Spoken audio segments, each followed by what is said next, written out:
বলছে রাজাকার। শুনে রাখো, চট্টগ্রামের লক্ষ লক্ষ জনতা, পার্লামেন্টে যখন আমাকে এই কথা বলা হয়েছিল, আমার পার্লামেন্টের কলিগ জাফরুল্লাহ চৌধুরী সাহেব বসে আছেন এখানে, হ্যাঁ, জাফরুল ইসলাম চৌধুরী বসে আছেন পাশে, প্রধানমন্ত্রী সুদ্ধা, অন্তত 3 শতাধিক পার্লামেন্টের সম্মানিত সদস্যরা সেদিন বসা। 1997 সনের বাজেট বক্তৃতা যখন আমি করতেছিলাম, ডক্টর কুদরতে খোদা, নাম রাখছে কুদরতে খোদা, আসলে গজবে খোদা। এই লোকটি নাস্তিক, ইসলামের চূড়ান্ত দুশমন।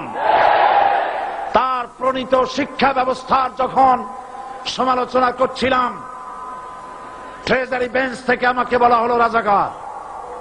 আমি আমার সমস্ত শক্তি একত্রিত করে বলেছিলাম, শুধুমাত্র হিন্দুস্তানের রাজাকারেরাই আমাকে রাজাকার বলতে পারে। আমি বলেছিলাম 1973 সন পর্যন্ত আমি বাংলাদেশের কোন রাজনৈতিক দলের নেতা এবং কর্মী ছিলাম না। আমি রাজাকার নই। আমাকে রাজাকার বলে যদি তাকে প্রমাণ করতে না পারে 10 কোটি টাকার মানহানি মামলা দায়ের করব।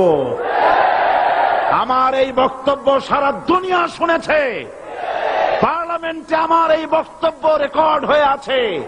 সেদিন 3 শতাধিক পার্লামেন্ট মেম্বারের কেউ আমার চ্যালেঞ্জ গ্রহণ করেন নাই। যে কোনো ব্যক্তি পার্লামেন্টে গিয়ে আমার বক্তৃতা দেখে আসতে পারেন।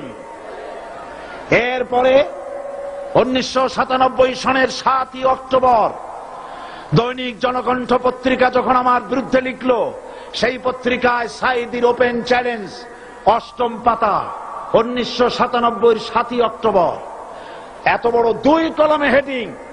সেখানে আমি বলেছি, বাংলাদেশের সকল সাংবাদিক, গোয়েন্দা বিভাগ, বাংলাদেশের সকল বুদ্ধিজীবীকে আমি আমার পিরোজপুরে আমন্ত্রণ করছি।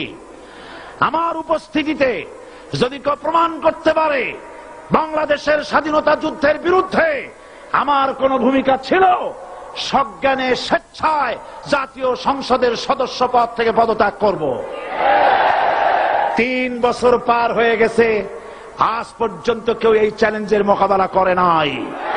সুতরাং আমাকে যারা রাজাকার বলবে তারা পিতৃ পরিচয়হীন অবৈধ সন্তান। 1971 সনের, শোনো মুসলমানেরা, 1971 সনের কোন কাদা সাইদির গায়ে লাগে নাই। আমাকে রাজাকার বলে জনগণ থেকে বিচ্ছিন্ন করবা, জনগণ থেকে আমারে বিচ্ছিন্ন করা যাবে না। কারণ এই জনগণ আমার জন্য আসে না, এই জনগণ আসে আল্লাহর কোরআনের জন্য।